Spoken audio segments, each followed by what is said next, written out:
Let's go get him. Let's go get him today, man. Let's go. Hey, dominate on 3. 1, 2, 3, dominate.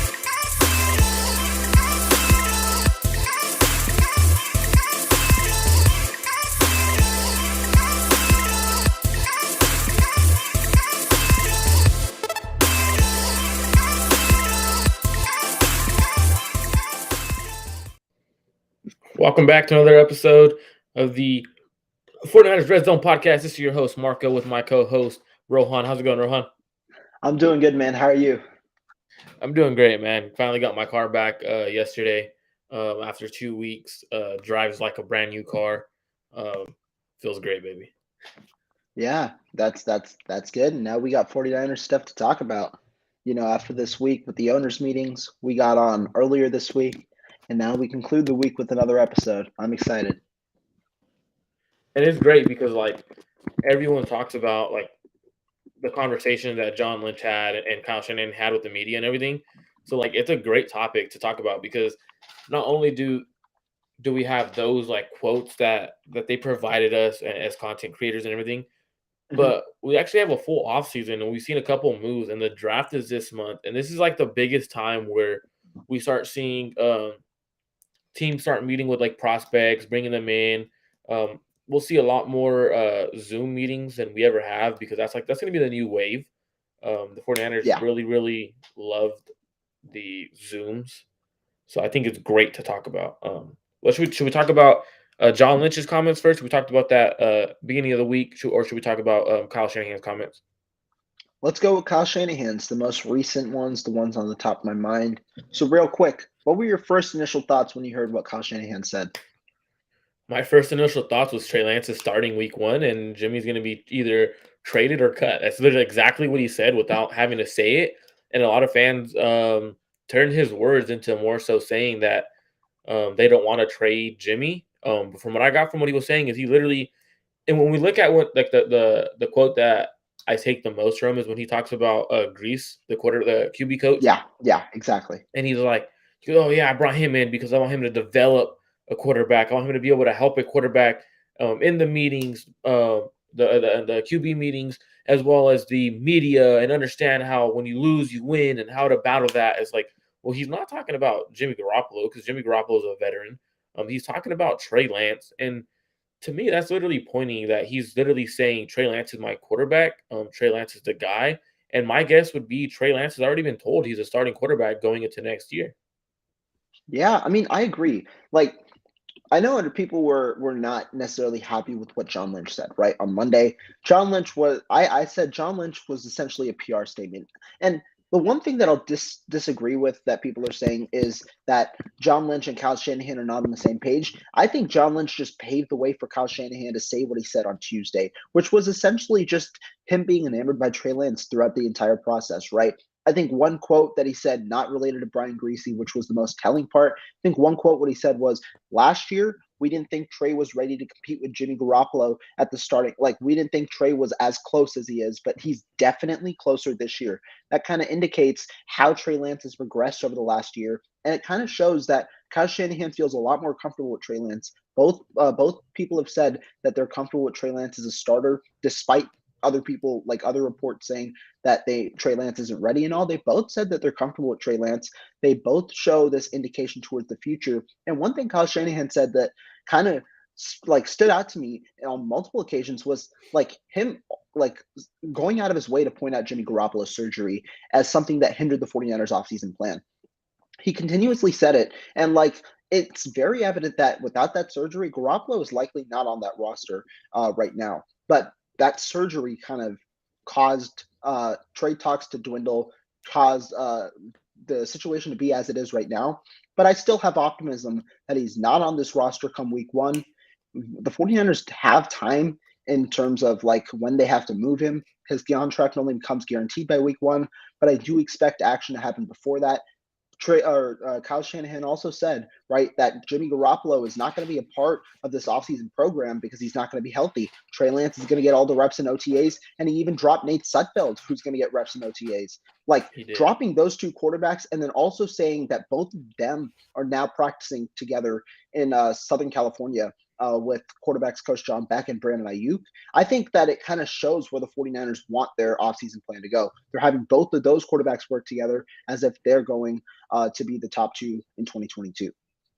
And I think that was a big thing that they talked about, right? So they talked about the injury of Jimmy Garoppolo, kind of like pretty much devaluing who he is as a quarterback, because at the end of the day, John Lynch ended up saying, "Oh, we got no trade offers." I think that's bogus. I think they had trade offers, but the trade offers were Yeah. so insulting to them that they were like, "Well, we're better off just holding on to him and trying to either trade him or cut him going into training camp." Because I don't think, to be honest with you, I do not think Jimmy Garoppolo will be on the roster during training camp. It would be a huge mistake if he is, and it'd be a slap in the face to Trey Lance if he is on the roster during training camp. At some point, you have to finally just say, you know what, we're moving on to Trey Lance, and you have to get rid of Jimmy Garoppolo at whatever cost it is. Whether you don't get no draft picks, whether you do get draft picks, you have to do what you have to do to get Trey Lance fully ready, because at the end of the day, as a worker, as a football player, as an athlete, when you're competing, yes, it does make you better. It makes you a lot better. But when you have someone standing over your shoulder for every little mistake you make, people are going to point, Jimmy Garoppolo could do it. Jimmy Garoppolo could do this. Jimmy Garoppolo could do that.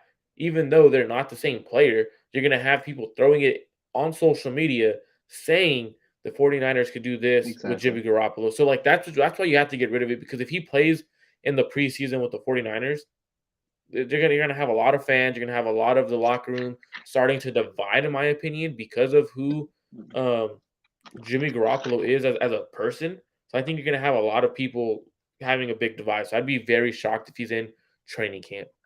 And that brings us to today's topic, right? Did the 49ers front office fail Trey Lance? At the moment, I'm saying no. But I think that they are failing Trey Lance if they do that, because not only is he going to have to deal with the pressure of coming in and leading the 49ers success that they've had in two of the past three seasons, going to an NFC championship game and then a Super Bowl, he already has that pressure that he has to sustain that kind of success in order to be to live up to expectations as a number 3 overall pick. But then he can't be looking over his shoulder after every poor play, knowing that Jimmy Garoppolo is on the sidelines and having fans and everybody clamoring for Jimmy Garoppolo to start, because guess what? Like, he's right there. They've seen what they've happened with Jimmy Garoppolo, and at least he's a known product. And that's just unfair to Trey Lance. I think that that's when you're failing the quarterback that you put so much into, and you're also failing your organization, because you can't commit to one quarterback or the other, which is the whole entire point of having a franchise level quarterback. If you brought in Garoppolo to be that guy, well, guess what? Then punt the boat and put Garoppolo as that guy. But it's very clear that that's not the plan. It's very clear that Trey Lance was the guy. Kyle Shanahan said he's ready to start sooner than later. He also said on Tuesday that Trey isn't insecure. He said he doesn't want to name a starter, but every kind of point just goes towards him naming Trey Lance as that starter eventually. And so, like, if you have Jimmy Garoppolo there, it's just not doing Trey Lance properly. It's not doing your organization properly because you're not diverting resources properly. And it's also just making the quarterback room. And it's not also doing your team properly, because now you might have that divide. Will people like Garoppolo more? Will people like Lance more? Like, we know that Brandon Ayuk is going to probably prefer a guy like Trey Lance, but we know that other people are probably going to prefer Jimmy Garoppolo, maybe George Kittle, who's had a close relationship with him over the last couple of years. And it's not good to divide your locker room, especially when you have that core guys and the core players, especially young players. That's not fair to the team as well, instead of providing them with a clear direction of where you're going. What's up, No Border Sports? It's a good, isn't it? What you're kind of pretty much saying is, and my way of saying it is, a lot of people you probably know what a toxico is, right? Like the toxic one. That's who Jimmy Garoppolo is going to be if he's on this roster in training camp. A toxico. And he's going to be a toxic relationship for the entire 49ers team. So I think it's just best they move on. Going into the 49ers front office fail Trey Lance, there's a great argument for yes, they did, but there's also a great argument for no, they did not, right? And we should get into a little bit more of that, because I think that's a bigger topic, in my opinion, than Jimmy Garoppolo, because we already got the answer that Jimmy Garoppolo will not be back, and that's literally what both John Lynch and Kyle Shanahan have said. Right. So a lot of people have mixed up their words. A lot of people have gone into this foil cap thing where, oh, possibly Jimmy Garoppolo starts again. No, they both literally said that he's gone, right? Um, so let's talk about Trey Lance. Did Yeah. the 49ers really fail him? Did the offseason moves that by them not cutting Jimmy, like everything put piece to piece to piece, did they fail Trey Lance by not getting rid of Jimmy Garoppolo and signing other players? Did they fail Trey Lance by not bringing in offensive linemen? Talk to me about what the front office did, whether that's John Lynch, Kyle Shanahan, Adam Peters, because at the end of the day, their entire group, that group in the front office is close. So what do you think? Did they fail the Trey Lance? My answer is no, and here's why. When you look at the team last year, where we had the most deficiencies, albeit not as bad as people were stating it to be, we're at cornerback on defense, and then on offense, like it was at certain other positions, right? Yeah, offense was a good core outside of quarterback, which you technically improved at with Trey Lance now at Mhm. quarterback. But in the secondary, what do? We got him the second best cornerback on the market at a $14 million APY. I think that, like you said, I think that that is a very strong move. And Kyle Shanahan came out and said, guess what? The number one priority this year was getting a cornerback. They got a cornerback number one who excels in man coverage, and you can play him on an island. And now you have much more versatility because not only do you have to rely on zone coverage, you can rely on man, you can rely on man press, and you can also rely on one cornerback taking the best receiver on the opposing team and locking him down. That's what Trevarius Ward did last year and in two of the last three seasons for the Kansas City Chiefs on a very, very on a defense that is not necessarily not on the level of the 49ers. And that's why I was excited about that move. In addition, they get the three special teamers, right? Am I as happy that they got George Odom as a safety? Not necessarily, not because of the player George Odom is, but because I don't think that there's a second starting caliber safety on the team right now, although they can address it in the draft. But look, they knew that they were going to lose Laken Tomlinson. They knew they were going to lose DJ Jones. And what do? They slide in Aaron Banks there, who Kyle Shanahan said was ready to start mid-season last year. They just didn't want to ruin the chemistry and started going on that run. So I do think that I'm fairly confident in Aaron Banks moving into left guard. And also, when you play alongside Alex Mack and when you play alongside Trent Williams, you're bound for some sort of success. So even if you're struggling, it doesn't seem as bad. On the right side of the offensive line, we do have questions currently, but it's not like we don't have players that can fit in there. Daniel Brunskill is on the team right now. Jalen Moore can slide in at left guard or right guard. In my opinion, the main hole right now is right tackle. But the 49ers have set themselves up to where there's still a good amount of talent in free agency, probably will be a good amount in the summer. And they also will have the cap space that they have from Jimmy Garoppolo to make midseason acquisitions like they've done in the past with Emmanuel Sanders. They know when to go all in and they know when to prioritize certain players over others. Right now, I do think that they haven't failed him yet because they've given clear indication that he's the guy going forward. They've put him on an offseason plan, and the guy's a worker, right? Like you put him next to Brandon Ayuk in the offseason, you're going to set up OTAs where he's going to get the majority of the reps, and you strengthen the team around him. I don't necessarily think we got better this year, but I don't necessarily think that's a problem. Just because other teams have gotten worse, and right now it's a three-team race in the NFC conference with the Bucks, the Rams, and the 49ers. And I do think that just giving Trey Lance the majority of the reps, that is the key point into not failing him. And so if Jimmy Garoppolo is on this team, I don't think the 49ers front offices fail Trey Lance this offseason. So I would agree, but also at the same time, I disagree at the same time, right? So the 49ers, you bring in a young rookie, pretty much essentially a young rookie quarterback who has a few starts in the NFL. So essentially, he kind of an unseasoned quarterback, right? Going into his second year. So his offensive line is not that great, right? They've just lost a left guard. Their right guard is Daniel Brunskill, who I believe Daniel Brunskill is a very capable starting right guard. I prefer him as a swing tackle or possibly at right tackle. But at the same time, we have to look at what Mike McGlinchey be healthy. None of the fan base knows that. No one in terms of content creators know this. So for us to say that they need a right tackle is a big question mark because we don't know Right. if Mike McGlinchey is going to be back or not. So Right. it's all speculations in terms of what we're looking at. I think Mike McGlinchey was having a good year last year before he got hurt. Agreed. His pass protection looked a lot better, and that's just signs of him working with Trent Williams. So I think that is a good sign that he's working with him. You can see him getting better, but now that injury is a drastic injury. That is an injury that's hard to come back from. So I Right. do think they failed Trey Lance in terms of his offensive line. Right guard, you could have improved in free agency, right? You could have improved there. There was a couple good right guards where you You're right. don't have to draft a right guard early, or you don't have to draft a guard early, and you have already a plug and play guy who you don't have to worry about. Because let's say hypothetically, I really do think Aaron Banks was a great pick because they were looking at the future of with Trey Lance. If they lost Laken Tomlinson, could he replace him? Could he replace Daniel Brunskill? He got injured. He wasn't able to pick up anything right away. Later on the season, Kyle Shanahan does say he would have replaced him. But going into talking about can the 49ers have gotten better, because if Aaron Banks is not good, they shot themselves in the foot, right? So Right. you're hoping what you saw and the development you saw as a coaching staff is actually there and it gets better. So Right. I believe if they would have got a right guard, now your main focus in the draft is a good swing tackle that could play right tackle if need be, and also a center because you want to replace Alex Max when he retires. So I do think they failed him in terms of getting him a better offensive line. There's always room to upgrade when you're paying a right guard who's undrafted $2 million. Let me tell you something. There's room for upgrade. Is Daniel Brunskill terrible? No. Is he good? Yeah, he's capable of playing at a good level. So I think they did fail him in terms of not bringing in another guard who could at least be a very capable starter.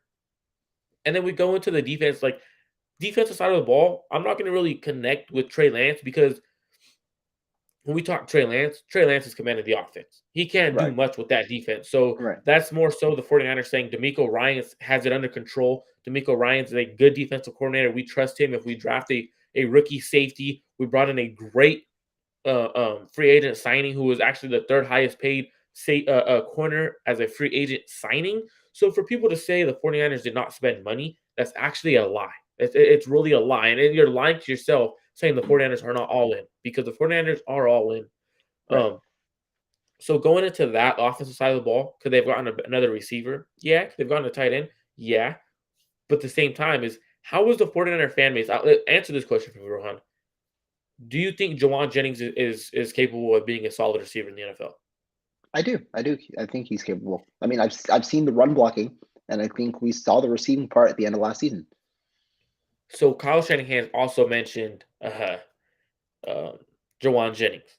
He talked a little bit about how they believe Jawan Jennings is a capable receiver who could potentially, this is from what I've heard, could be extended this year. Yeah. Yeah. Because he's on a restricted free agent signing. So 1 They, year, like $95,000 deal. Yeah. so technically, they could extend him to land him for the next couple years.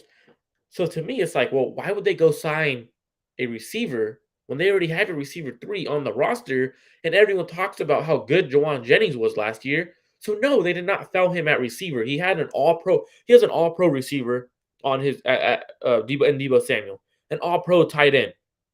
He has a Right. very capable receiver 2 who could potentially be a receiver 1 in Brandon Ayuk, who is probably his closest friend on the team.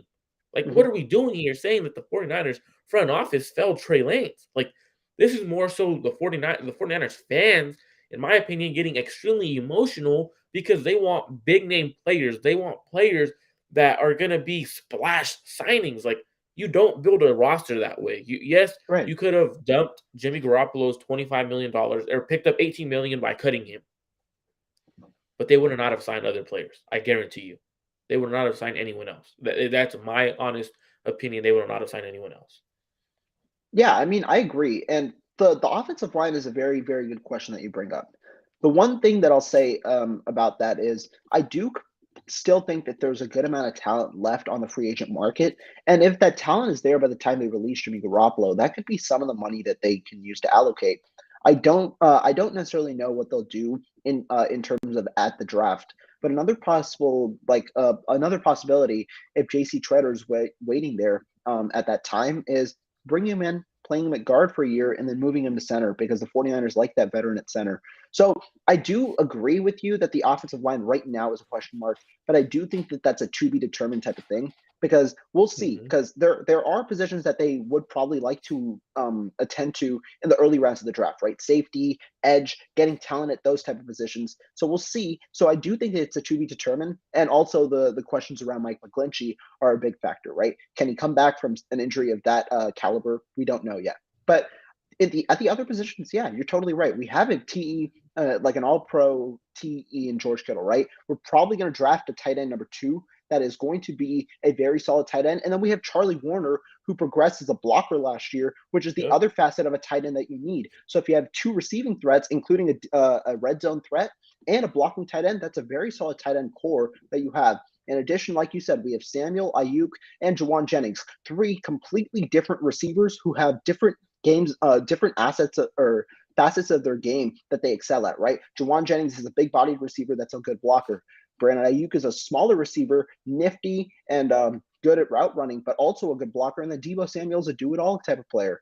And then now we have Ray McLeod Jr. as well, who we can use as a gadget type of weapon. I'm not sure how much he plays on offense, but it's good insurance that you have as a gadget type of player, which would only lessen the shoulder on Trey Lance, along with a strong running game who we've seen can excel in any type behind any offensive line that we've kind of thrown out there over the last couple of years. So I do think that we're still in a good spot offensively. And remember, the 49ers like to run the ball a lot more. If you're putting Trey Lance in a position where he's only throwing 23 to 25 passes a game, as opposed to that 30 passes a game, while also still being efficient and throwing for a high yards per attempt, I do think that the 49ers still are in a good position offensively to excel and flourish even more than they did last season, which is a tough task to face.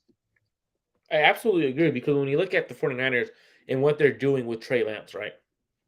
You're going to run the ball. They brought in Anthony Lane for a reason to Right. run the damn ball.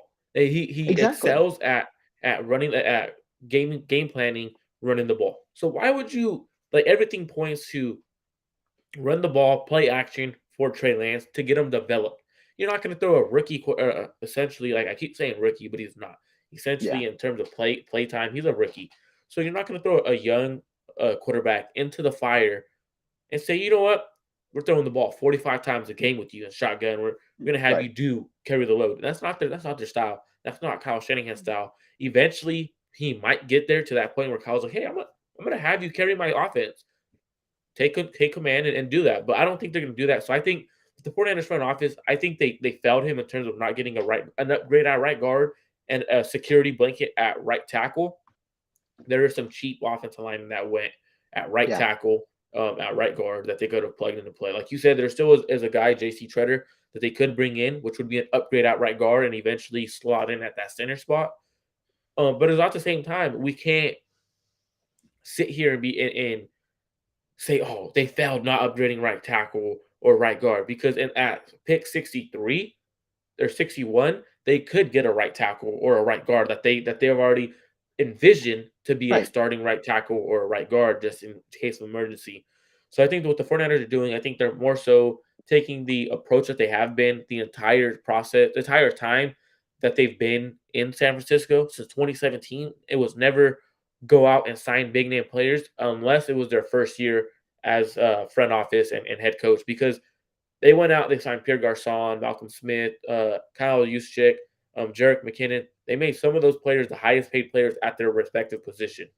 But that was Rohan and I were talking about this the other day. That was because they were trying to set a tone and set a Yeah. culture in San Francisco. Once those players left, once they got injured, whatever, they cut them when they had to be. Quan Alexander, they cut them when they had to. They traded them when they had to. They looked to their future in their drafts. They picked up a guy like Fred Warner. As soon as they had Fred Warner, Quan was gone, right? That injury, and then Quan was gone. As soon as they had George Kittle, Pierre Garcon gets injured. And Deebo Samuel came onto the scene. They kind of all right, see you later, Pierre Garcon. So they brought these vets in at a high Right. price. Let's check this out. When your team sucks, and in 2017, 2016, the 49ers absolutely sucked. You have to pay Right. players to come play for you. For example, the goddamn Jacksonville Jaguars. They're paying these players to go over there because they fucking suck. Excuse my language, but they suck. Like Right. you have to pay players to come play for you when your team sucks. Why am I going to go pay for a team that sucks unless you're cashing me out. Like, that's the only way I'm going to go over there. So that's exactly why the 49ers don't really have to expend. Now, in terms of people talking about, well, the Rams are doing it. The Rams are in a different situation. The Rams have a quarterback in Matthew Stafford who's already aging. He's a lot older. They came off a Super Bowl win. They just lost 8 good players to their roster. 8 Yeah. good players. Their offensive line got extremely worse by losing Andrew Whitworth. They lost Austin Corbett.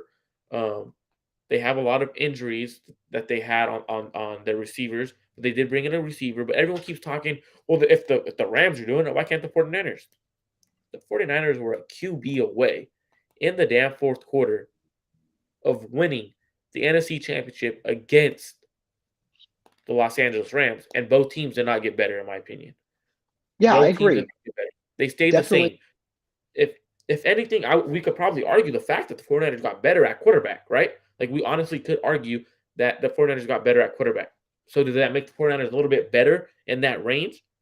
So it's, for me, at the end of the day, the biggest thing is continue the process and trust your process that you had since you came in 2017. Don't go off the rails because you see another team signing Bobby Wagner, another team signing these players. Don't change your approach for other people. And I respect the 49ers front office for doing so. And I totally agree. Like, quickly, when we look at the Rams, right? Obviously, we know about Bobby Wagner. We know about Allen Robinson. But the players they lost, I mean, just on the defensive line, they lost 3 starters or 3 starting caliber players last year, which was Von Miller, who was their defensive end that they traded for, and then he replaced the guy that they were starting before that, which was Agbania Okoronkwo, who they lost in free agency, and Sebastian Joseph Day, who got a big contract for the Los Angeles Chargers at the defensive tackle position. They lost 3 players on that defensive line that were contributors in 2021. And now when you look at it, guess what? They haven't replaced those players at all. Like, they're probably looking at the players they already have in the roster to try and replace those players, but it's not like they have better players. And the defensive line for the Rams is more important than that linebacker core for the Rams, because the Rams only employ one linebacker in certain scenarios, and that was Ernest Jones, who played fairly solid last year. I know we see a lot of Troy Reader, and Travin Howard, but Ernest Jones played fairly solid last year. They like to rely on cornerbacks, and guess what? Who did they lose this offseason? Their number 2 cornerback in Darius Williams, who went to the Jacksonville Jaguars. So they've lost a good amount of talent on the defensive side. But like Marco mentioned, on the offensive side, Andrew Whitworth's gone, Austin Corbett's gone, and they don't have replacements for those players either. In addition, Johnny Hecker, a key part of their special teams unit, is also gone. So all 3 facets of their team kind of decrease in terms of talent this year. And yes, the 49ers got worse. I'm not going to argue at all that the 49ers got better this offseason. Their offensive line diminished because they lost. We don't know about Mike McGlinchey, and they lost Laken Tomlinson this offseason. And we also don't necessarily know about Alex Mack, although he's expected to return. The defensive line got a little worse, but when you look at it, I do think the Rams got even more worse than the 49ers this offseason, which is why I'm not in a panic mode at all, and which is why I think the front office is just playing it methodically, right? We don't necessarily need splash signings when that's not the method that we've gone over the last couple of years. Now we focus on re-signing the core players because we already have the splash level players on our team currently, in guys like Deebo Samuel, in guys like Nick Bosa, and in the other 4 players that we've given long-term extensions to, in Trent Williams and Fred Warner, George Kittle, and Ark Armstead. Those are the core players on our team at core positions that we value. And that's why I think the 49ers are fine regardless. And that's why I think Trey Lance is definitely, in a prime position to succeed as the starting quarterback. And I would agree, because, like, when people talk about, the 49ers have big holes, right, to fill, they have a second-round pick, two third-rounders, I believe. Yeah. So they have enough draft capital. Check this out. The Rams have a third-rounder at 104, so it's a comp pick. 142 comp pick in the 4th round. A 5th rounder, 3 6th-round comp picks, and 2 7th-rounders. So with all the gaping holes Rohan and I just talked about, like, they have to fill these holes with late-round picks. And, yeah, their front office is good. Yeah. But when your roster depth lacks, you're relying on, which is not a bad thing to rely on a guy like Matthew Stafford, Jalen Ramsey, Aaron Donald, Cooper Kupp. It's not bad to rely on those guys. But when you have to rely on them consistently, if one of them goes down, one of them isn't having a good game, you literally risk losing it all, in which they kind of did, because when in the playoffs, Matthew Stafford didn't play too well. He did not play too well. And people will talk about he played great. He did not play too well in the playoffs. He was throwing interceptions throughout the playoffs. The 49ers had a couple interceptions on him. Should have had another one to end the NFC Championship. That's a different discussion. But at the end of the day, I believe the 49ers have done a good job with what they're doing and not not cutting Jimmy Garoppolo is there's room for saying it's a good thing and a bad thing because yeah, $18 million extra. You might sign a starting right guard. You might remember you might. They have trust in Aaron Banks, and let's not forget Jalen Moore was brought into the 49ers organization, right? To play right guard. As a guard. Shanahan said this too. Yep, he's on record when he drafted him that they liked him at guard. As soon as Justin Skill went down, Jalen Moore started playing swing tackle. Exactly. So for me, it's like, okay, well, I'm very comfortable with the front office. They already have their guards in place. That's cool. Now, I believe that holding on to Jimmy, you could potentially get a pick for him. Even if they don't, what they're going to do is cut him when he's healthy, and they recoup that $25 million this year. You use that $25 million to extend Nick Bosa and Deebo Samuel if you have to. If you can't extend Deebo Samuel, you know what you do? You draft the receiver in the second round just in case. And I'm not saying that just in case they should trade him, whatever. Just in case to save your butt in terms of roster building, you have to do that. You have to be able to say, well, if Deebo Samuel cannot get an extension with us, if he ends up requesting a trade because we can't extend him at the price he wants, you have to have a backup plan. And right now they don't. So I think that's what they could be pushing for in the draft. So let's talk about the signings we've made, Ron. Let's take a little turn towards the signings. And real quick, let's get to some of these comments. So what do you think they do with the second round pick? Marco just said it. They could go receiver. I think the likeliest options are edge and safety. We'll get to that too. But it's just where the 49ers value those positions. There's a lot of talent at those two positions to where they could address the positions early on. Marco also alluded to offensive line. If best player available happens to be an offensive lineman at the position. Yeah, so they have with the way their roster is built, and they have a few holes, but they do not have an entire major need, right? Like they don't. Edge is not a must get, right? They traded for Charles Omenihu. They signed Samson Gabukum last year, who started having a good last stretch of the season. They have Nick Bosa, arguably one of the best defensive ends in all of football. And then you also have Jordan Willis that you re-signed. You have a good amount of edge depth, and not only that, you have flexibility because guys. You have defensive tackles as well who can slide out at times, and you have guys that can go inside as well. So you have flexibility all around, and you already are rostering 10 defensive linemen currently. So it's not necessarily a need. It's just if best player available pops up at that position. Exactly. I mean, safety, yes, it is a need, but I wouldn't say it's a must draft super high. Right. George Odom is capable of holding his own and playing safety at start. But I also have Tarvarius Moore, who I felt was very capable of being a starting safety in the NFL as long as that Achilles heals, and I think he will. But I think safety is not a drastic need. Edge is not a drastic need. Corner is no longer a drastic need after signing Tarvarius Ward.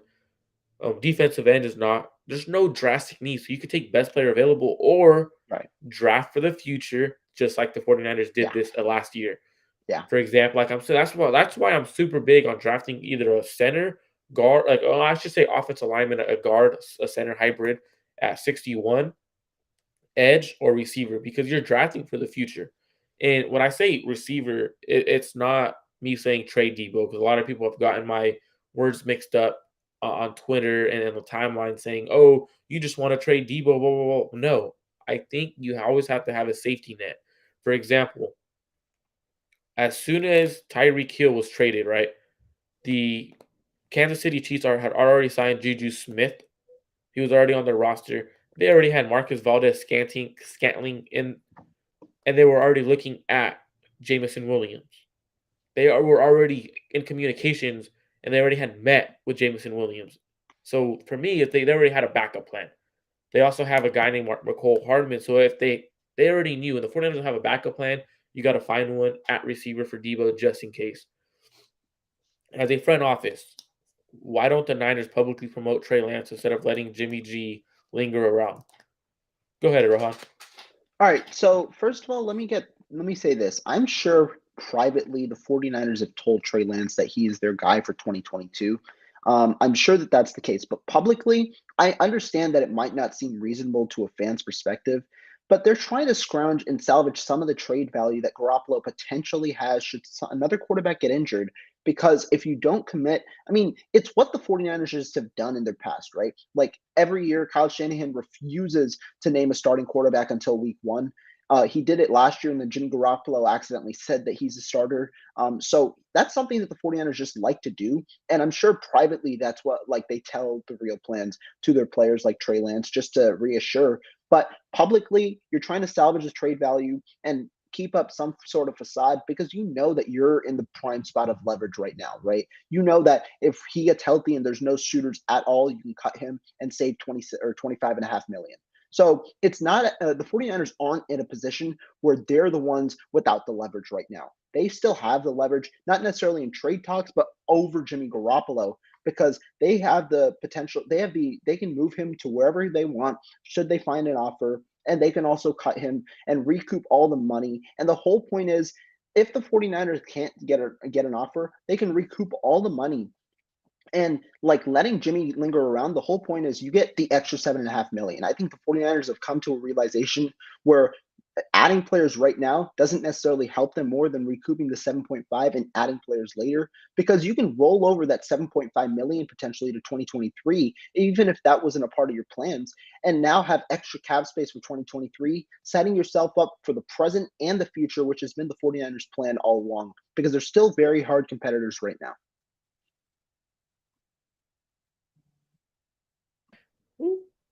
And the big thing is, I also see that a lot of people say, well, the 49ers need that money right now. If when the draft comes, he needs to be cut by draft day because how are they going to sign their draft picks? Draft picks usually aren't signed until closer to training camp. They are sometimes signed in July, some signed right away. But you don't have to sign your draft picks literally immediately after the draft. Right. You can literally bring them in for their press conference, their interviews, and everything. They go do their own thing. They get back to working out. And then as the training camp day gets closer, then you start seeing all these players start signing.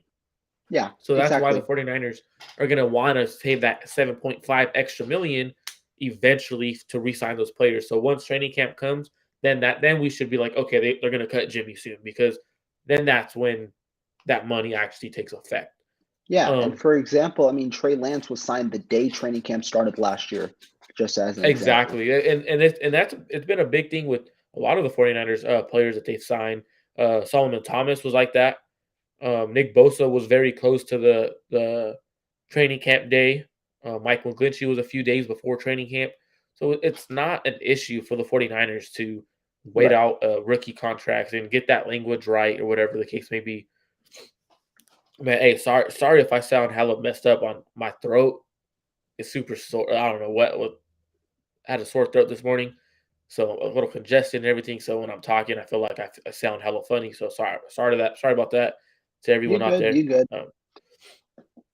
But yeah, 49ers, we've been signing some guys, re-signing guys. There's been a lot of recent news in a way.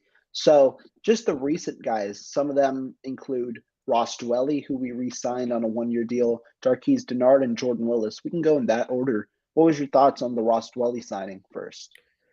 I thought the Ross Dwelly signing is a nice signing. I don't think Ross Dwelly is as good as people think. I never thought he was. I know Grant Kahn is a very, very big. Oh, what's up, Emin?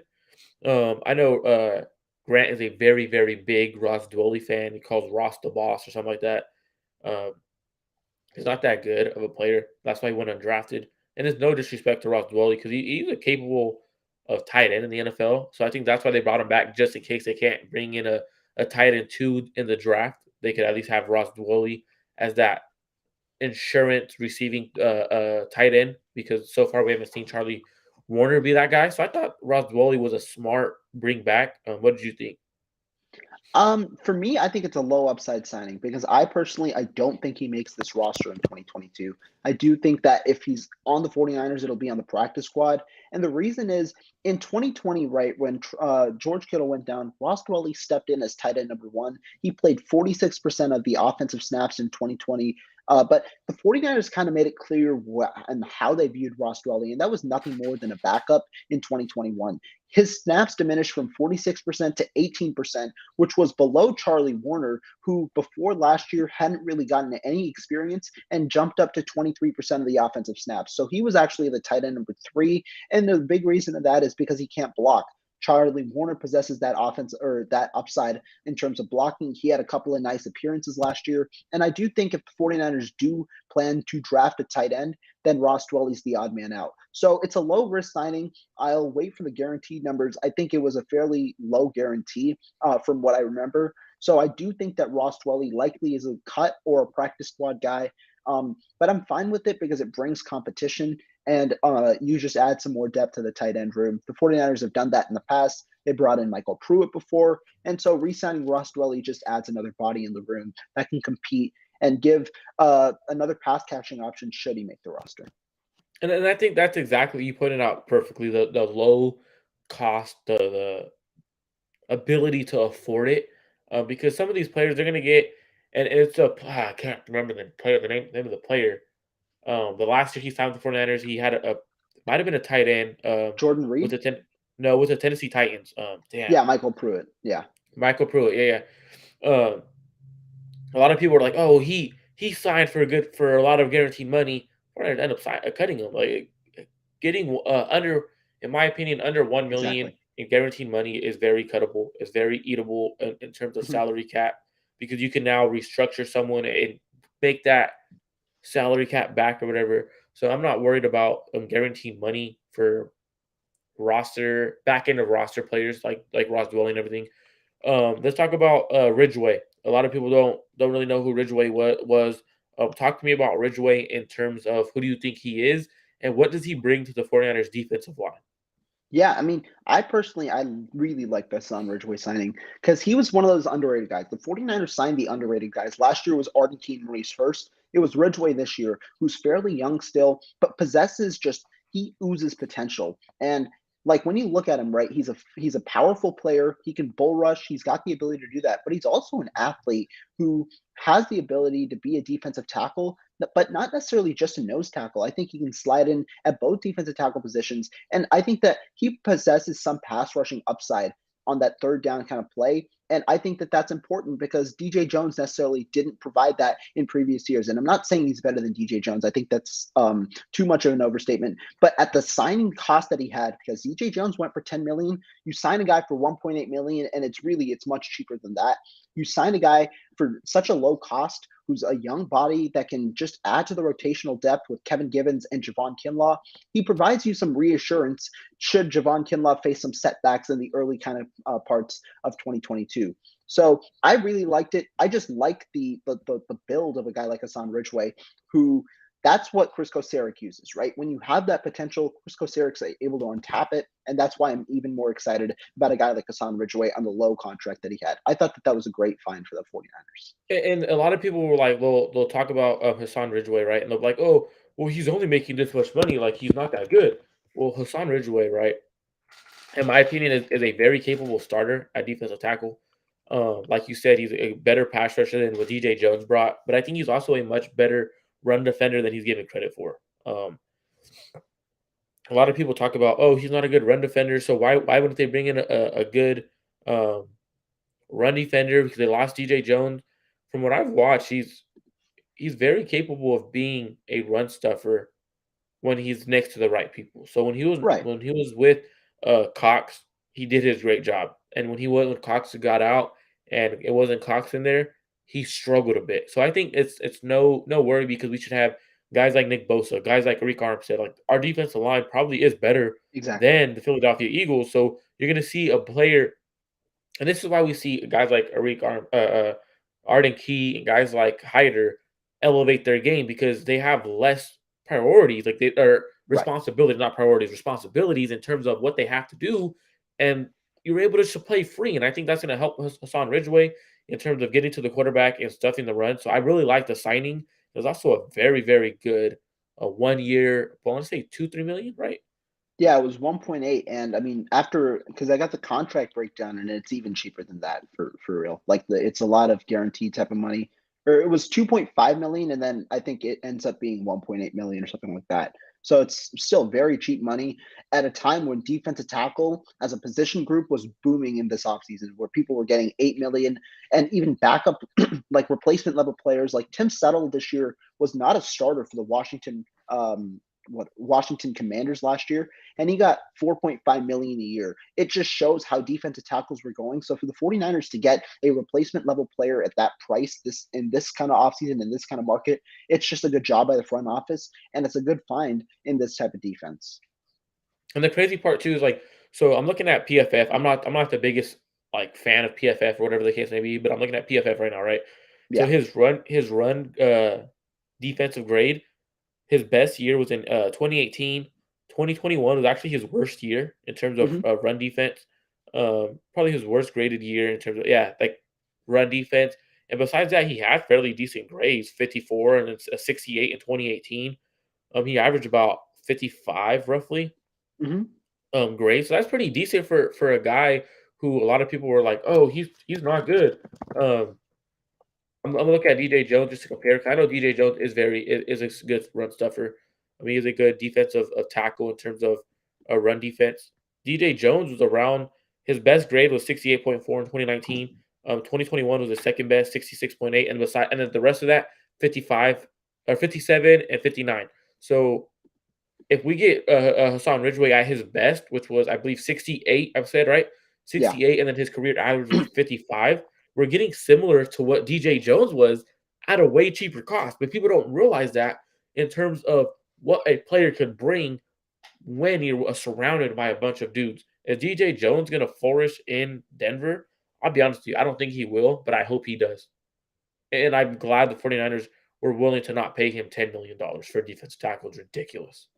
Right. I thought, like I said, right prior to the offseason, the maximum that I'd be willing to pay a guy like DJ Jones was about 6 million with a maximum of $8 million per year. I thought it was more around the 6 million range, and it was very evident early on that DJ Jones was going to get more than that just based on the defensive tackle market. So it's a good signing, and especially you don't need a guy to replicate DJ Jones's like production, right? You just need similar production in a way, and he provides the potential because DJ Jones is a big body who's an athlete. Hassan Ridgeway is a little smaller, but he's also an athlete. It's not like you're like moving from a different type of player in a way. I think it's a similar player, which is also a good thing for Chris Kosera because it's an easier scheme fit.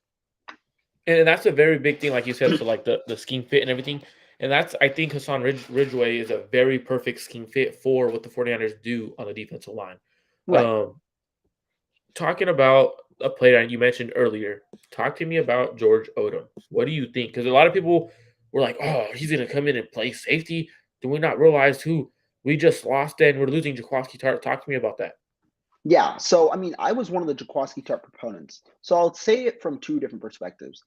From a special teams perspective, I love the signing because people think it's up to 10.595 million. It's not going to reach near that. It's like the cap hits are between 1 to 2 million every year, which is a very solid contract, especially for the way special teams players were going. Very solid contract for a guy of George Odom's caliber, who was an All-Pro special teamer in 2020, right before this year. And 2 years ago, he was an All-Pro special teamer, and on top of that, he led the team. He led the entire NFL with 20 special teams tacklers. Stout tackler for sure. Should help with our special teams unit. As a safety, however, he did provide some potential last year. He started the most games he's ever started 7 games at safety last year. I don't think he's a starting caliber safety, but he provides the potential of it. I think he's growing into more of a safety now, and he provides safety upside. The thing is, at the safety position, I would have liked a starting caliber option. I thought that there were a ton on the board this year, which meant that there were going to be players that you could have gotten for bargains. The highest or the second highest player, I think, was Jaron Curse, who got $5 million a year. There were guys like Terrell Edmonds that I liked. There were guys like Keanu Neal, Deshaun Elliott. There were a ton of players that I liked in this offseason who I thought we could have gotten at a bargain. But from a special teams caliber, We're improving the worst unit that we had last year, from coordinator to players, and this adds to that. I don't necessarily know from a specialty or from a safety standpoint. So I'm probably around the middle kind of range on the George Odom signing. Not entirely excited about the safety kind of aspect, just because I would have preferred like a starting caliber option, but I love the special teams upside for sure. So again, so it's funny because I'm gonna keep giving you guys PFF stats because for me, a lot of people look at PFF and they really respect PFF grading, right? Mhm. Um, from what I've seen from George Odom before I even talk about PFF grades, I thought is a very, very good tackler, a Yeah, sure tackler. He doesn't miss any tackles, and that's something that you have to have in terms of safeties, right? That is great. Around the line of scrimmage, he has 0 missed tackles in the box, which is great for a safety. His coverage skills is a lot better than he's given credit for. Um, PFF actually has him in coverage, actually has him as a backup safety. So PFF has a grading chart. 59 to 0 is replaceable. 60 to 69 is a backup, and he averages to be a backup at 64, a 64 grade in coverage. right, What Tart was in coverage, he was about outside of his 2017 year, which was I believe it was his best year in general, was 81.2. So outside of that year, he averaged about 60, a grade of 60. Last year, in 2021, it was a 62.1. And George Odom was actually his grade last year in 2021 was actually a 60.7, with his best grade being a 65. So are you losing a very good player in Jaquaski Tart? A lot of people think he's great. A lot of people do. I do not think he is that great as he's hyped. But you're bringing in a guy who, according to PFF, not me saying according to PFF, they are very comparable players. And a lot of teams are starting to use PFF now, which is very interesting. So I think this is a good signing for the 49ers because, like you said, it's not at a high price and it's a very capable, and worst comes to worst, if he doesn't start, that's a quality backup safety, but yeah, a great special team player. So that's a good signing in exactly. my opinion. You're right. I mean, in 2020, right, he had 21 tackles. He didn't miss a single one, right? It just shows to the level. And if the 49ers do want to play a rotational kind of group at safety, you have now a strong box guy who has the ability to tackle, which is what the 49ers like with their secondary players, right? When you look at the group of players, K1 Williams was one of the better tacklers and one of the better run defenders and box guys that we've had over the last couple of years. While his coverage was a little spotty at times last season, he's one of the better guys in run defense at the slot cornerback position. Then Emmanuel Mosley, he plays a lot more physical than what his size might indicate. He's another guy like that. We have Amory Thomas, who's growing into his own as a tackler. And also, we've had Jimmy Ward, who has that demeanor, has that aggression at the safety position. So it adds to that group. I now do think, though, that this paves the way for whoever we draft to potentially compete and win the starting job at safety. And I think that's a great thing. What you said is compete for the starting job. I love what Kyle Shanahan and John Lynch have been doing lately. They're bringing in these rookies and they're not handing them jobs, right? Like everyone Right. thought, oh, Aaron Banks is playing right guard. That's slot him in at right guard. Force Hmm. him to compete. That's a big thing because as an athlete, I know you played ball. As an athlete, my biggest thing to a coach is force us to compete for playing time. Don't hand anyone playing time because if you're there, and we're both busting our ass, but I'm a little bit better, and someone's playing over me, it's like, well, what? That's NFL politics, and I love what the 49ers doing, and they're not allowing the NFL politics in terms of where they draft players to Yeah. dictate when they play. Because a lot of times we see players get drafted in the second round and instantly they play. Brandon Ayuk, a first round talent receiver that they drafted, did not play him instantly last year. They forced him to compete. They're not sitting here and saying, roster politics wins because a lot of teams do that, and Right. I respect Kyle Shanahan for doing that. So I'm glad to see them compete. Let's talk about the Ray signing because we have Jay, we got Yeah. Jaguar here, and he said, "I'm pretty happy with our signings, especially the emphasis on upgrading our special teams. Ray, Odom, and Burks are going to make a big difference." Yeah, so the Ray McLeod signing, right? A 2-year, about $10.4 million or worth up to it. It's a lot lower than that as well. similar to the other contracts. It's just a bunch of language that brings it up to that. So I'm fine with the price. I do think that Ray McLeod provides special teams upside. We've seen him as a returner over the last couple of years. He's led the league or been in the top 5 in the league in terms of return statistics, in terms of the amount of return kicks, return punts. So he's been up there in terms of volume, which provides the 49ers with one of the solidified weapons, which was especially needed because we lost our gunner last year and our main guy in Trenton Cannon, who signed, I think, with the Denver Broncos this offseason. So when you lose a guy like Trenton Cannon and Trent Sherfield, you need to replace those guys. And Raymond McLeod kind of slots in now as that kick and punt returner. The one issue with Raymond McLeod that he's had over the last 4 years or something was fumbles, right? He's had a bit of a fumble issue. I do think, though, that he should be fairly okay in this unit. And the point is, we're looking to upgrade, right? We've already had those issues with this unit. Now we have an upgrade because Ray McLeod will now provide more upside just in returning and getting our offense started in better positions. And with the rest of the special teams unit, I do think that McLeod provides special teams upside, but also the receiver upside because he's been used as a gadget weapon, and there's no coach that better utilizes gadget weapons more than Kyle Shanahan. And I know that he, like, when you look at the receiving stats, sure, 7.1 yards like per target or something like that, but it's not a big deal. He played with Ben Roethlisberger. Now you're going to be utilizing an offense where no other coach puts their receivers in better positions to be open and work after the catch than Kyle Shanahan, and that's where Ray McLeod is able to accelerate and just excels in. And so that's why I think there's a good amount of upside at the receiver position for Raymond McLeod in this offense as a wide receiver 4 behind the top 3 that we mentioned earlier. I like the signing, I like the price, and I like that it's a 2-year deal for a guy who's only 25. And I absolutely agree. They upgraded their biggest weakness on special teams, kick returner, punt returner. That's something they went out and they addressed. They made sure they got better at special teams, which I think Ray McLeod could be a little bit more than a special teams, or like you're saying, that gadget guy. I respect everyone saying it was a bad signing because of the fumble issues. I do question the fumble issues because if you're coughing up the ball 5 times a year, that's a big problem. But the thing is, he coughed up the ball, but he never lost the fumbles, and that's also a big thing too. What happens with him is when he goes to catch, he hits it off his chest and picks it up off the floor right away. So I'm not worried about him having fumble issues. I think that'll get worked out with our special teams unit. But what I like is, like you said, he could be a special teams gunner replacing Trenton Cannon, and that's where the special teams lack because we were giving up a lot, and then no disrespect and not anything to Trenton Cannon because he was very injured for a majority of the season. It was because we lost that speed at gunner.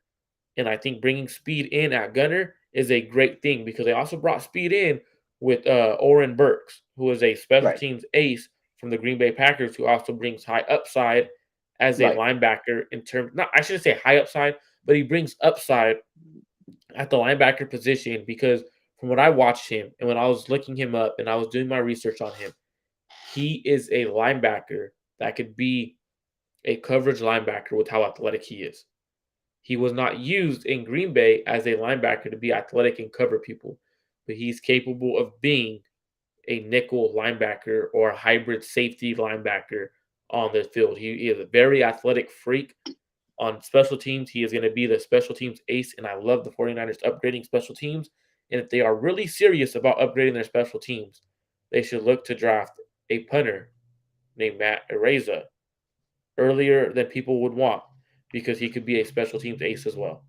Yeah, and the one last thing that I'll say on Ray McLeod, I do think that one thing that could purely benefit him is drafting a player with kick return responsibility in this draft. Someone like Marcus Jones, who has the potential to be a slot corner, but also has a good amount of kick return ability. He showed that. I know a lot of people point to the amount of return touchdowns and all that he's had over his collegiate career, but I do think that putting responsibility on Ray McLeod to just be a punt returner or just be a kick returner would also benefit him because it takes away some of the pressure and it also allows him to just focus on something that he's really good at. And I think that having 2 different guys there while also playing key positions on their respective roles on offense or defense, I do think that could very much benefit both players in that situation and just continue to improve that special teams unit. And I agree. And like that's something that a lot of fans were talking about, right? They're like, oh, we have the special teams unit in all of NFL. And then they go and sign all these special teams guys. They're like, stupid. They didn't sign the guy I wanted. Like, Right. Hold on. We were arguing on Twitter during the season because our special team unit was the worst special team unit in the all of NFL. Yet we're sitting here saying signings of special teams guys are terrible. Like, come on, guys. Like, exactly. And it also gives us depth at safety, linebacker, and receiver. And that's something that people don't really understand is you can't complain about having a terrible special teams unit, and then when the Niners add special teamers, you're still mad. Like, Right. I don't get it. I Yeah. really don't. And I I mean, really don't. the one thing that the 49ers really improved at, I know a lot of people don't view coaches as that important, but I think the addition of Brian Schneider, who had top 10 units in Seattle for a consistent period of time and consistently got better with the special teams unit in Seattle. I know that he played with Jacksonville this year, right? But when he had talent in Seattle, he was able to just make the most of that talent. And so when you're upgrading from a guy who was 23rd in special teams, like in special teams ranking according to Football Outsiders in 2020, to a guy who was third, I think that that's a huge upgrade in terms of just coaching style. It didn't really seem that Kyle Shanahan wanted a guy like Richard Hightower to go. I know it was a mutual parting for him to retain a role with the Chicago Bears, but I think that now with a better coach there as well, along with better players, we're just primed for a rebound from our whatever rank we had this year. For the 49ers as well to take a look at, right, when we're talking special teams, we have to factor in what Jimmy Ward said. Jimmy Ward said we need more guys who want to play special teams. Playing our Right. starters as special teamers is not the way to go. Why are we playing extra? And he didn't say like exactly what I'm saying, but essentially what he said is we need to find guys who play special teams and our backups because playing starters at special teams is kind of ridiculous. We had a few starters playing special teams, and the more running, the more everything you're doing, the more wear and tear on your body. So I respect them going out and addressing special teams. Any other players that I'm missing? What players did we miss? We talked about Charvarius Ward already, previous pod. I mean, we talked about Travis Ward. Guys that we missed were re-signings like Kerry Hyder, Dante Johnson. Oh, Kerry Hyder. What do you think about that guy coming back on a 1-year deal? Terrible. He's absolutely terrible. I thought he was terrible when he was with the 49ers. Everyone thought he was great because he had 7, 8 sacks with the 49ers. All his sacks were hustle sacks. He never won off the snap. He never beat a tack. Can't recall a time he beat a tackle one-on-one instantly. He's always, as a quarterback's rolling out, for example, Russell Wilson's rolling out the pocket. You see Kerry Hyder run full speed, chasing him down and getting a sack after the fact that Russell Wilson was sitting in the pocket for a solid 3 to 4 seconds, and he was trying to hand fight the tackle. And then once he escapes, that's when he made plays. He's not a good DN. It's a good depth signing in terms of him competing for the roster, but he didn't get no guaranteed money. So I'd be shocked if he makes the 49ers roster coming out of training camp. Right. I mean, me personally, I had it somewhat of a different approach in that I thought that Kerry Hyder at least provided depth and continuity with this 49ers kind of group, right? Because Seattle didn't run that much of a different defense. And I think that it's a good thing for Kerry Hyder, at least in a rebound type of year. And where while he's a hustle player, I do think that he gets benefited a bit by our improved unit in coverage this year because that allows for more hustle plays where you're going to rely on the athleticism of defensive ends, which Kerry Hyder does provide. And so while he might not necessarily make the roster, he does do one thing, which is we're not necessarily paying a lot of money for him, which means he won't be in the top 51, and he adds another body to compete at defensive end, which is just a place where the 49ers like to acquire depth. You're right. I don't necessarily know if he makes the roster just because we're likely to at least add one more defensive lineman in this draft. We already have 10 to 11 defensive linemen, which means one of these guys likely doesn't make the roster. Could be Kerry Hyder, but regardless of regardless of if he makes the roster or not, I'm fine with it because it is low risk, and I don't necessarily think he plays over guys like Charles Omenihu, Jordan Willis, and Nick Bosa and all that we already had from last season. And this is before we get to this question, I think this is a great question because you and I have a lot of draft crushes. But this is where roster politics plays a factor into who makes a team. Because you traded for Charles Omenihu, who is better than Kerry Hyder, right? Right. So you're not gonna play him over that. You Mhm. signed Samson Mbukum, who makes a lot more money than Kerry Hyder, and he started playing very well towards the end of the season. those are two players. If you draft a rookie, those are three players who have more that they have draft capital connected to them and more financial uh, money Right, towards right. them. Mhm. So those three players right there already have the upper edge on Kerry Hyder because I'm pretty sure they're going to draft an edge rusher in the draft. And then the Yeah. fourth player, Jordan Willis, he has the potential to be a special teams guy as well as he is a very solid depth edge rusher, and I think he has more potential in terms of what he brings than what Kerry Hyder does. So like a lot of these, I think it's more so the 49ers giving him a chance since he did well with them a year back. So like Definitely I could don't be. like Yeah. I don't like the signing because of the player, but I understand to bring in a guy to compete for a roster spot because you never know, he could be just that much better than a guy like Jordan Willis this year. So I'm Yeah. glad they brought in another guy to compete. And before we get to the comment, this relates to it. Don't you think Arden Key is better? Here's the one thing I'll say about Arden Key. I thought that that was one of the signings the Jaguars hit out of the park because it was only 4 million that was guaranteed to a guy who had 8 sacks, and it wasn't hustle sacks, unlike Kerry Hyder. I thought that Arden Key possessed some of the talent that was just untapped when he was with the Las Vegas Raiders. So I thought that that was a good signing. Did you think the 49ers could bring Arden Key back at that price, and would you? I 100% would. 100% would because he's Yeah. only 25 years old, only 26 years old, and he's working with a defensive line coach who arguably, and I'm not going to say arguably, he's the best defensive line coach in all of NFL. Hmm. So we're sitting here and we see him develop right in front of our eyes, and we let a defensive end walk. I understand not having the cap space, but for a guy like that, you have to figure out how to create cap space and keep.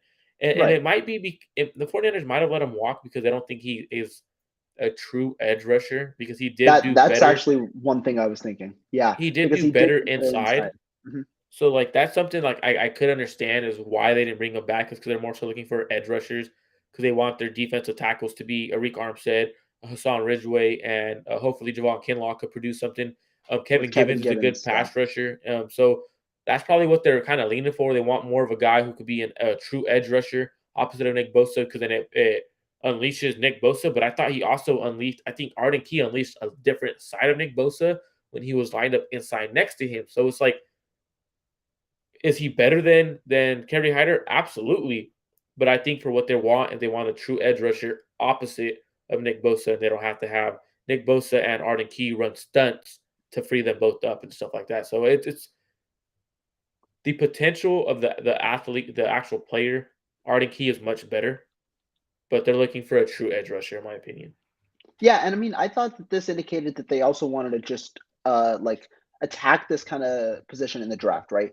Now it shows the 49ers want that type of talent that Arden Key provides at a cheaper cost because they're only going to draft at 61 or 93 or wherever it is, and they probably want a faster guy. If they want to go in the later rounds, they might go with a more of a speed rusher like a guy like D'Angelo Malone, who only slots in at 243 pounds but has the ability to be a good edge rusher, right? So you have a good amount of depth in this class. And yeah, Arden Key is better than Kerry Hyder. I definitely agree. I thought the price was great for Jacksonville, but the thing is, do you want that type of depth? Do you want that type of interior depth, or do you want the type of depth on the outside? And I do think that they like the flexibility of a guy that goes inside, but they also like that for those type of players to stay on the outside, just because it provides them with with more talent at a position that they better want to kind of address in a way. And so it seems like right now the 49ers are stacking up on depth while waiting for that starting piece to kind of fall into place. And rather than that have be Arden Key, they probably prefer it to be a draft pick, which comes at a little bit of a cheaper cost. I absolutely agree. So going back to that question, what are some of your guys' draft crushes that you think would fit the Niners? You want to go first? You go, and then I'll follow you. So I'm gonna give for me, I'm gonna give a couple positions. All right, edge Mhm. rusher, J. Sanders, Dominique. What's his? Robinson. He has two last names, I believe. Robinson. Yeah, out of Miami, Ohio, right? Yeah, yeah. I think he's a very, very capable edge rusher, and he could fit the system. Uh, Offensive line, I think Cameron Jurgens is going to be the best center in this Yeah. draft class. Hot take because everyone thinks Tyler Linderbaum is going to be the best center in this draft class. I think Cameron Jurgens is going to be the best center in this draft class. So that's two positions I've given you guys. Go ahead, Rohan. Yeah, so I mean, if we're talking strictly about the 49ers, I do like Myjai Sanders as well. You put me on him, and then I watched him, and I was like, yeah, I was a little afraid at the combine. Then we found out about the condition. His playing size around 247 to 250 pounds, somewhere around there. That is what the 49ers want because Nick Bosa is a guy who excels on his power, right? That 262 frame. You now get a smaller guy at a guy like Myjai Sanders who can operate. And while he's not necessarily as good of a run defender, you have depth where you don't necessarily need run defenders. And you can also rotate, keeping Myjai Sanders' legs fresh, have him be a strictly pass rushing guy. And I don't think Cincinnati utilized him nearly to the capacity that Myjai Sanders has a player to be. So I like Myjai Sanders a lot as well. Other guys, I just brought up D'Angelo Malone. I think that he's interesting for sure. I'd like him out of Western Kentucky, and he's a late round guy, right? He's around 6'3", around 243 pounds. I think that's just a good build that you want because D'Angelo Malone, right? He has the ability to be a starting caliber edge, but he also shows explosiveness at such a height with a good amount of speed as well. I think the build itself, along with the frame, is something that intrigues me at the edge position. At safety, I think there is a lot of safety talent in this class. Just a lot of it. I mean, a lot of people are talking about Jalen Petrie and all these guys. I think they might even go higher. Some guys I know we're high on. Nick Cross out of Maryland, great player. I think he is one of the more flashy players in this class. He has the speed that you love out of a safety. And the reason that I really, really like Nick Cross's speed is because the 49ers like employing players at the nickel, at single high, in the box. They like employing these safeties all over. And that's where Jimmy Ward is really good at. He's just good at being versatile. And you need the athlete, which I don't think the 49ers currently possess at safety, which Nick Cross provides. So that's what I kind of like out of a guy like Nick Cross. And so those are just three players that I have off the top of my head. So I 100% agree with you. I love Nick Cross. I'm not a fan of you said a comment that Jalen Petrie. A lot of people like him. I actually don't like Jalen Petrie much. I really don't. I don't know what it is. I've watched so much tape on him, and I don't understand why I don't like him. A safety I'll give you guys is Marquise Bell. I love Marquise Bell. I Yeah. think he's a solid safety. I think he could go high as third round. He could go the lowest he'll go is in the fifth round. That's how good he is. And it's weird saying that's how good he is, even though I said he could go as low fifth round. But a lot of these players they fall because of other reasons, not because of their player, not because of how good the player is. For example, that's why we've seen George Kittle fall to the fifth round. Yet he was a very good tight end, and he ended up becoming All Pro. Another player I'll give you guys that I really like is a punter, Matt Araiza. It's funny because I think if I was a team head coach, whatever, I would figure out a way to draft Matt Araiza. Um, 49ers can't cut their kicker, but they can cut their punter, save $1 million. But he could be a kicker and a punter that saves a position on special teams, and he could also provide another, for example, receiver, corner, whatever the case may be, D lineman. So that's something that I would do as a GM and a head coach because I think he's a all pro punter. From what I've seen, he could boom ball. Another player that I really like, Charlie Collar, tight end. I really like him. I like his game a lot. I think he could be a very good second tight end next to George Kittle. Is there any running backs, receivers that you love that would fit the 49ers? Yeah, I actually really like this running back class. About a month ago, I kind of put out a piece about 5 running backs that could potentially just fit the 49ers. And I think honestly, there are more than 5. There are a couple of guys, some guys off the top of my head, because when we talk about the 49ers and running backs, right? You said it earlier, the main addition that the 49ers had this offseason at the running back kind of group is not a player, but rather a coach, and that's Anthony Lynn. What has Anthony Lynn done in his NFL career with running backs? Not only can he squeeze the most amount of value with them from a running back standpoint, but also from a receiving standpoint, right? Both Melvin Gordon and Austin Eckler were solid receiving weapons. Oh And then yeah. he goes to Detroit last year. And what does DeAndre Swift do? Starts leading the league and starts being in the top of the league in terms of receptions at the running back position. I do think that that's a very, very big, valuable kind of like slot for the 49ers, which they currently might not have. I know Jeff Wilson Jr. has filled that role before, but I'm not really that confident at all in JaMychal Hasty's hands. I mean, the 49ers tried to dial up plays for him last year. It didn't work. I do think that they need somebody who can fill in that third down running back role. If we're talking about early round guys, James Cook and Jerome Ford. Jerome Ford out of Cincinnati, James Cook out of Georgia kind of fit that bill for me. I think that James Cook has the two-way ability, and he'd also be fairly utilized in a role that might not be as big as high caliber as a running back number one at his 5'11", 190-pound frame. I know James Cook caught 27 balls last year at Georgia, and in a packed room that is as well. So he has the ability to be a receiving back.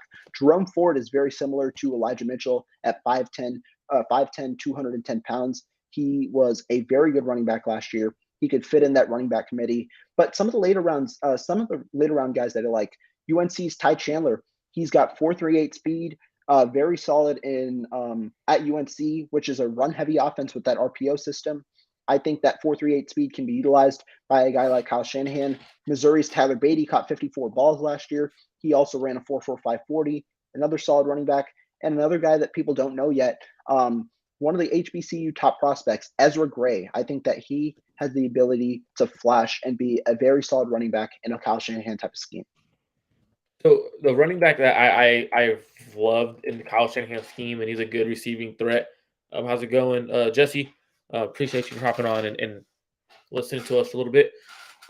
Is Tyler Goodson out of Iowa, absolute stud. I absolutely love him in this zone scheme. He also brings a lot as a receiver. So throughout his career, he's averaged the last 2 years. He's averaged 25 and 31 receptions.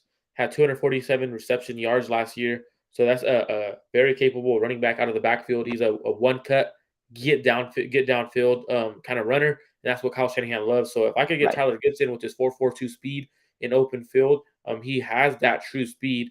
He makes people miss. I love Tyler Goodson in this class as to be one of the best running backs out of this class. Yeah, very solid point. At edge, Arnold Ebiketie, solid player. Josh Pascal, Cameron Thomas, Sam Williams, Alex Wright, and a good amount of safeties as well. The 49ers have met with Alex Wright at a UAB, so that is something to watch if you like edge prospects. But Leon O'Neal as well. Yeah. Slow poke Neal. He's slow. His film's slow. His 40's slow. That's not a guy I want on the 49ers in secondary. That's the one thing kind of hindering it, because I thought the rest of his profile was fairly good. But Leon O'Neal did not run well at the combine, nor did he run well at his pro day. And the 49ers, like I said earlier, like athletes at safety.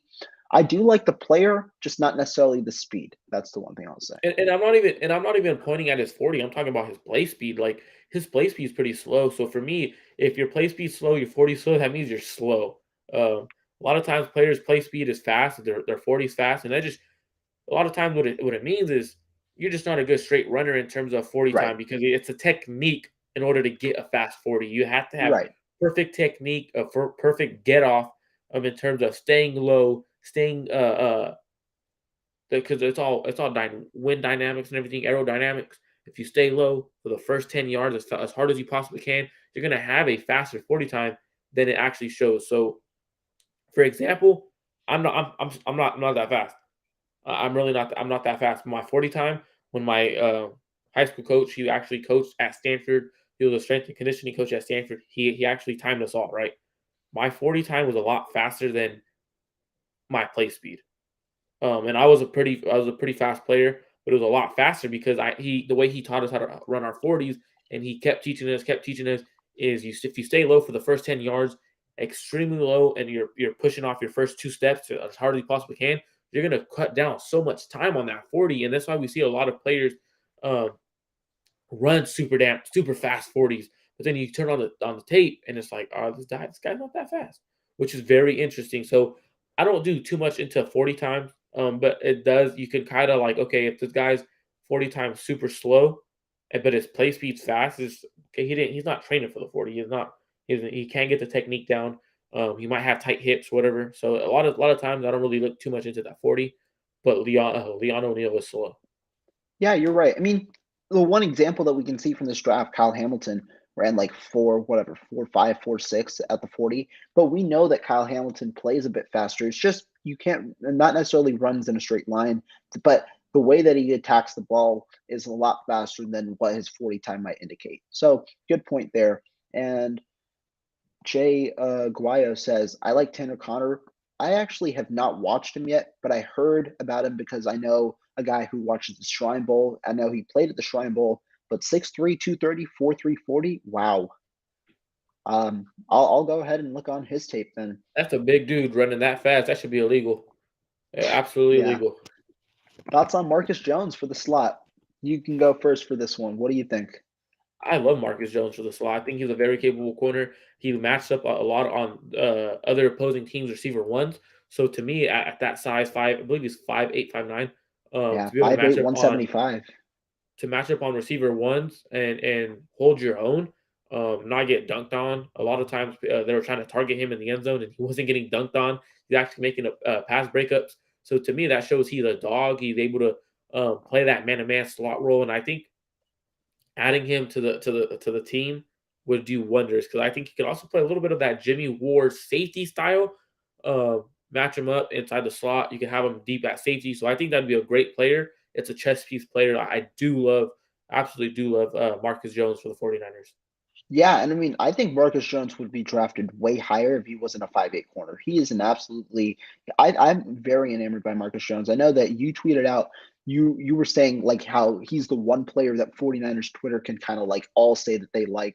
And I mean, it's a good player. Marcus Jones, he's a smaller corner, but I think his just I like the way that he moves his hips. I think the like when I'm watching corners, like I like the fluidity. That's kind of one thing that I watch for, and I want to see how they move, change of direction wise. And I think that he moves very well. You brought up a great point that he goes up against wide receiver ones, and he provides special teams upside, which Kyle Shanahan absolutely loves from players like these. When you can, if you're not necessarily a starter in year one, or even if you are a starter, guess what? If you provide special teams upside, that saves Kyle Shanahan and company a roster spot, which is important for the 49ers in terms of roster building. Marcus Jones is a great player who we can see, maybe being drafted in that third roundish range, if not earlier. And so, yeah, I'd love him on the as a 49er fit, just because I mean he'd be a perfect replacement for K'Wan Williams, 5'8", 175. K'Wan was 5'8", 180, and now you have a better coverage kind of guy at that spot, or at least the potential to be one, and bringing competition for guys like Darquise Dennard and Diamo Lenore, who probably are the projected slot corners right now. I think that's like a position where we can definitely upgrade at. And I mean, I'd definitely be down to bringing competition with a guy like Marcus Jones. Oh yeah, and that's definitely something that the 49ers need to do because that's their only question mark in my opinion outside of safety.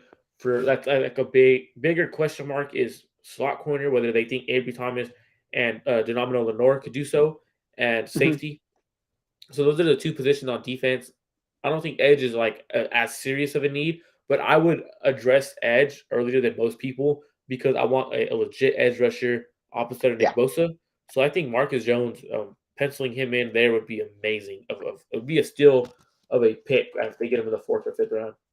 I agree. And one thing that I like about Marcus Jones is just his aggressiveness in the tackling game. Like Marcus Jones has the ability where when he spots the play happening, his instinctual habit goes towards the ball. And that's what you want from that slot corner position. K'Wan Williams was one of the better run defenders. He was one of the better tacklers. And I do think that Marcus Jones can be that same type of player. And I mean, if you have help over the top, I think Marcus Jones can excel for sure in the 49er type of system. And I said this earlier, right? If you have a guy like Marcus Jones, you can now relegate duties of kick returning and punt returning to Marcus Jones and Ray McLeod. And I mean, having one guy do each diminishes the responsibility that they have and can like really like take away some of the fumbling concerns that both players may have. Because I know both players have had a fumbling issue at times during their respective careers.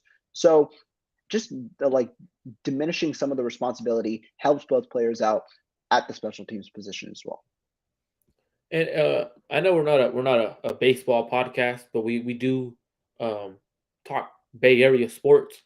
So I want to address. I know it's spring training, but I want to address the San Francisco Giants and the Los Angeles Dodgers. So spring training, with the score is 10-2.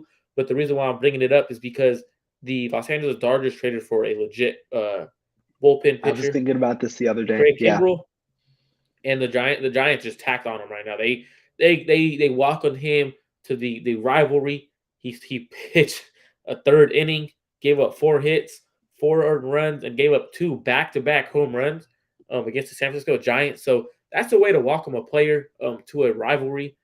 Even though it's spring training, welcome to this rivalry. I hate that they got him though. God damn. But Yeah, I do too. I mean, that's a yeah, team like it's similar to the 49ers and the Rams, in which one team is an absolute spender, drafts extremely well, and then the other team just uses players really well, like the 49 or the San Francisco Giants, great blue chip team, right, over the last 2 years. So that's like you can see somewhat of a comparison there with both teams not afraid to spend money, but one spends it more methodically and one gets the top tier type of players that people consider at positions. and what bothers me is I'm a Giants fan, and my girlfriend and her entire family are Dodger fans, so it's very rough because like when they knocked us out of the playoffs, that was kind of rough. Um, so for me, that's why I love to see it because when they traded for Craig Kimbrell, that was right away. My girlfriend texted me. She goes, "LOL." It's like, well, welcome him to that rivalry with a nice rude awakening, and he's not even our best players hitting these home runs off him. So imagine when he actually has to see Brandon Crawford, has to see Joey Bart, and the young players that we have. So I'm excited for it. Um, I think we had a great podcast. We're about an hour 25 in. We'll definitely be hopping on very soon. Hopefully we could. How's it going? Hopefully we could do another one very soon. Hopefully Monday, Tuesday, Wednesday, whatever day we can, and we should be doing Happy Saturday. We should be doing 2 to 3 a week for everyone who's tuned in. Make sure you hit that like, subscribe button. Make sure you follow Rohan on Twitter at Rohan Sports 27. You can follow me at Marco_Mart1205. And make sure you subscribe to the channel, the 49ers Red Zone Podcast on YouTube, the 49ers Red Zone Podcast on Apple Podcasts, Spotify. Make sure you go and you leave a comment, you leave a review. We greatly appreciate it. Anything you want to send us off, Rohan? Thank you guys so much for watching. You know I love to be on here and talk with you guys, and yeah, thank you guys for the feedback. Anytime you got any questions or anything about collab opportunities, I know people have been hitting me up recently. Ooh, we'll end on that one. But I know people have been hitting me up recently. I love doing collabs. So anything about that, just make sure you hit us in the DMs and Twitter. But thank you guys so much for watching. We love talking with you guys, and we'll end it with Marco talking about one of his favorite guys, Martin Emerson. Yeah, he's a guy I probably should have had put a draft crush on. I think I have him a lot higher than people do. I think he is a great corner. So he's a guy I love. I think he would definitely fit the system. I'm not too big of a fan of Tariq Woolen. Martin Emerson, though, he's a guy who could be a legit number one corner in the NFL, but probably going to go around the second round, third round, depending on how teams see him fit. But when I look at my rankings, he's probably number 3, my third cornerback in the entire cornerback, or third or fourth cornerback in the entire class, depending on I finalize rankings, but I like him up there with the Kerry Lambs, and he's there. He's very, very good. I think it's 49ers land him. I'm stoked because they got themselves a cornerback 1 and a cornerback 2 duo with Tarvarius Ward and Martin Emerson. Great corner. There's your hot take of the day. Cornerback number 3 in the class for Marco, Martin Emerson Jr. out of Mississippi State. But thank you guys so much for watching. We'll be back soon with some more content, and tune in out for today.